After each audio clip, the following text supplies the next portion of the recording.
โอ้เห็นยังนี่บ่าวเบ็ดนี่ เก็บปลาแล้วพี่น้องเอ้ยมาพี่น้องเก็บปลาทำกันเด้อใส่มองลายลีพี่น้องนี่ป้าพี่น้องเอ้ยมีแต่ปลาจัดพี่น้องเอ้ยสุดยอดเลยนี่เห็ดลาบก็ได้เห็ดก้อยก็ได้พี่น้องนี่ลาบปลาจัดนี่พี่น้องเอ้ยปลาจัดแบบนี้เลยพี่น้องเอ้ยสดๆฮ้อนๆเลยพี่น้องมากับร้านพี่น้องกับอันนั้นบ่าวเบ็ดอ๋ออีสั่ง1 2 3 4 5 6 7 8 9 10ฮอดอยู่ดอก10ตัว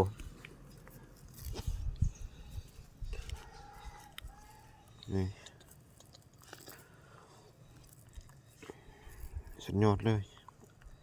เก็บน้ำแล้วพี่น้องเอ้ย